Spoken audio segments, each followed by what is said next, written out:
De politiske embeder.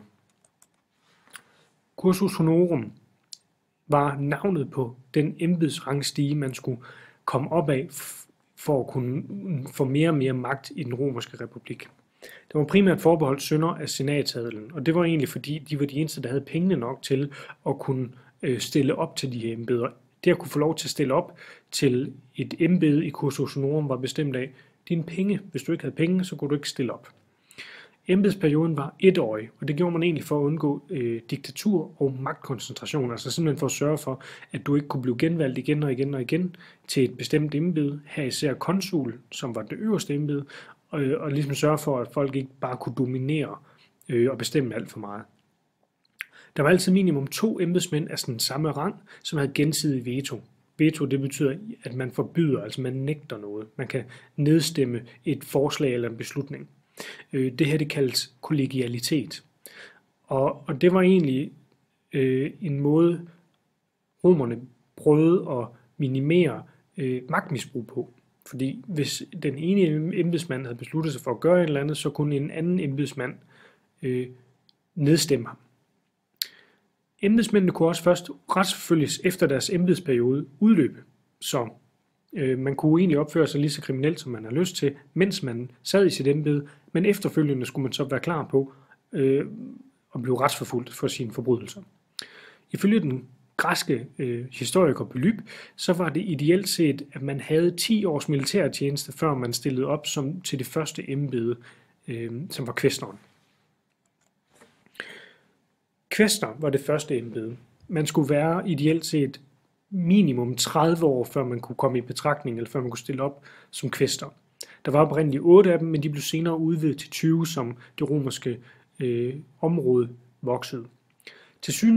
De havde tilsyn med finansforvaltningen i Rom og i provinserne, og de var medhjælpere for statsholderne rundt omkring i provinserne, hvor de stod som i lære på en måde til de her statsholdere. Så det var en måde, man kunne lære det politiske håndværk, ved ligesom at kigge statsholderne over skuldrene og se, hvordan de gjorde deres arbejde. Det var det adgangsgivende embede til senatet. Så efter man havde været kvæster, så havde man ret til at sidde i senatet, og man var ret til at være senator. Godt nok en juniorsenator. Man havde ikke så meget indflydelse i senatet, men man havde ret til at sidde med. Dette embede blev man valgt til på tribusforsamlingen. Edil, når man var minimum 36 år, der blev der valgt 2 par, i alt 4 ediler per år. 2 af dem skulle være plebejere, og 2 af dem skulle være patricier, det vi kalder kuruliske ediler. De havde ansvar for Roms gader, deres kornforsyningen og offentlige bygninger, især templerne. De skulle også tage sig af diverse politiopgaver. Og udover det, så var en af de mere fornemme opgaver, de havde, det var at arrangere offentlige festlege. Primært lavet for egne og for offentlige midler. Festleje, det kunne være hestevæddeløb, dyre- eller gladiatorkampe. Man blev valgt på tribusforsamling, hvis man ville være edil. Det var et valgfrit embede. Det var ikke obligatorisk, men det var en fordel for dem, der gerne ville gøre politisk karriere i Rom, at blive valgt som edil, fordi igennem det at arrangere offentlige festleje, altså hestevæddeløb, dyre- og gladiatorkampe, jamen så kunne man rent faktisk sikre sig så stor popularitet blandt den almindelige befolkning i Rom, så man kunne sikre sig en stor politisk indflydelse fremadrettet.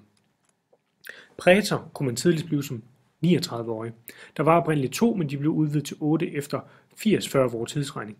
De 2 oprindelige havde ansvaret for det romerske retsvæsen, mens de 6 andre direkte blev til statholdere. De bekendtgjorde retssager, modtog klager og opretholdte ro og orden under retssagerne. Det er de 2 oprindelige prætorer, der er tale om. Der er ikke tale om en nedskreven lov i Roms tid, i republikkens tid. I stedet for så offentliggjorde prætorerne nogle edikter, hvor de havde nogle retningslinjer på, som de havde tænkt sig at følge. Altså deres vurdering af, hvordan de almindelige traditioner og sædvaner, de var ment. Så ville de offentliggøre dem i de her edikter her. Typisk så var der mere tale om en slags redigeret genoptryk af tidligere prætors edikter. med nogle eventuelle tilføjelser eller udladelser, alt efter hvad der gav mest mening efterhånden, som tiden den rykkede sig eller udviklede sig.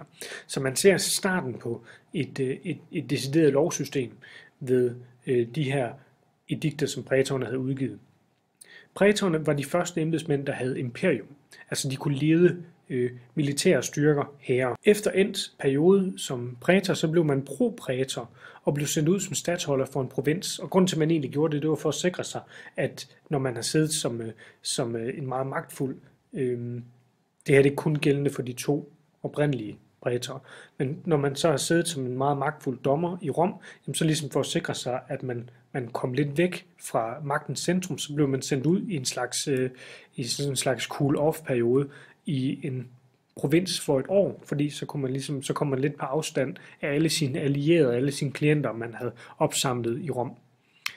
Prætorerne var det første embede, der blev valgt på centurieforsamlingen. Konsul, minimum 42 år gammel, var den øverste politiske og militære leder i Rom. Der var 2 af dem her. De var Roms øverste militære ledere.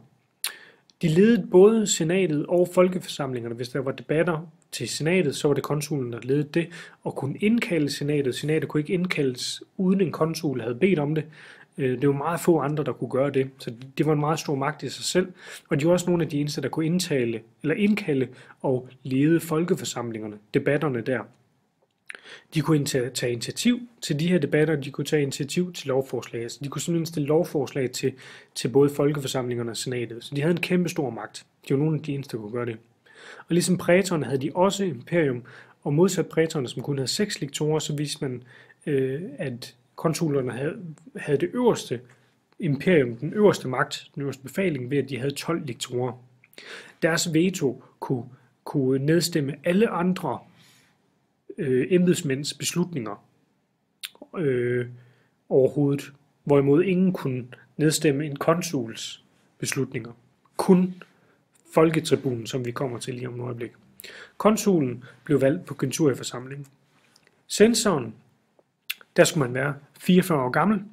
Grunden til, at man skulle det er fordi, det var minimumsalderen. Grunden til, at man skulle det var fordi, ligesom prætoren blev sendt ud som statsholder efter endt embedsperiode, så blev konsulen det også som en prokonsul. Så hvis man lige tæller efter, man kan tidligst vælge som 42-årig, så har man et års embedsperiode, så er man 43, når man er færdig, og så derefter så har man en embedsperiode mere som statsholder, og så når man kommer hjem igen, så er man 44 år gammel. Der blev valgt 2 af gangen, og det blev der valgt hver 5. år, og de sad for et 1,5 år af gangen.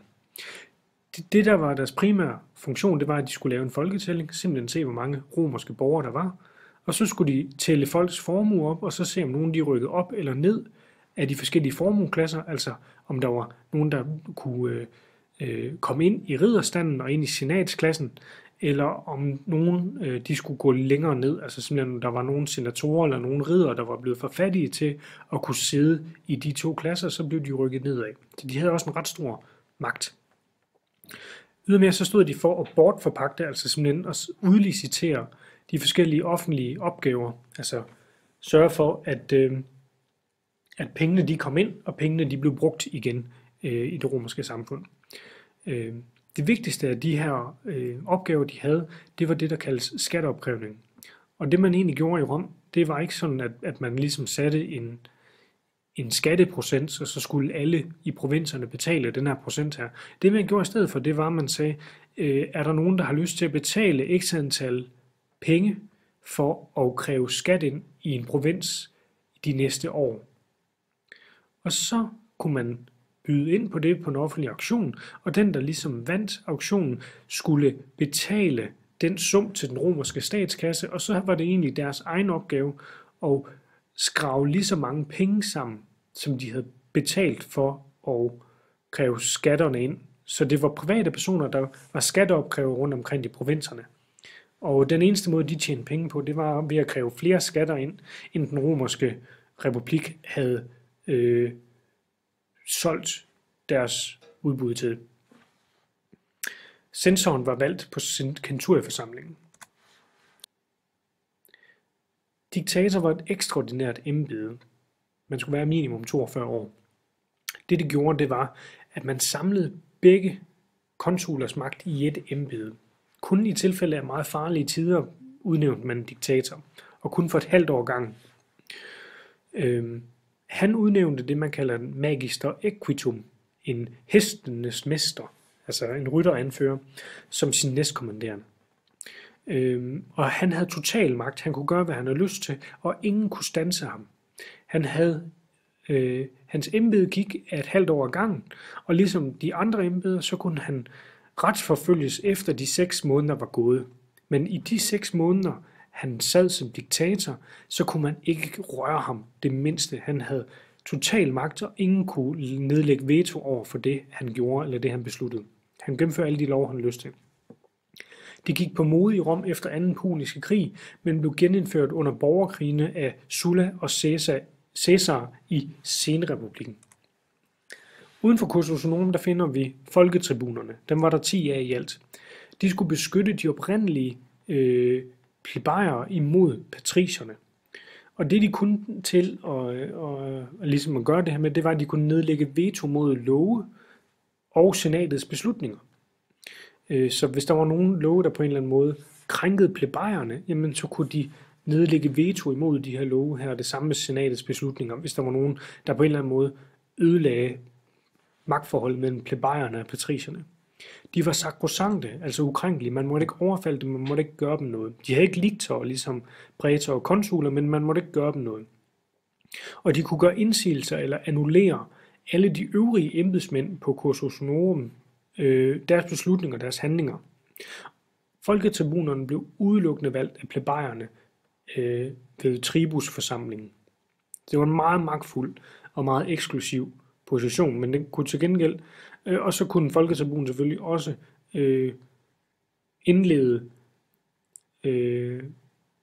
lovforhandlinger eller forslag til love på folkeforsamlingerne, hvis den ville det. Så der var nogle meget reformivrige romerske politikere, der sigtede efter at blive valgt som folketribun, fordi så kunne man få gennemført nogle meget vidtgående lovgivninger udenom senatet, som jo ellers var domineret af de romerske adelige og de rige romere.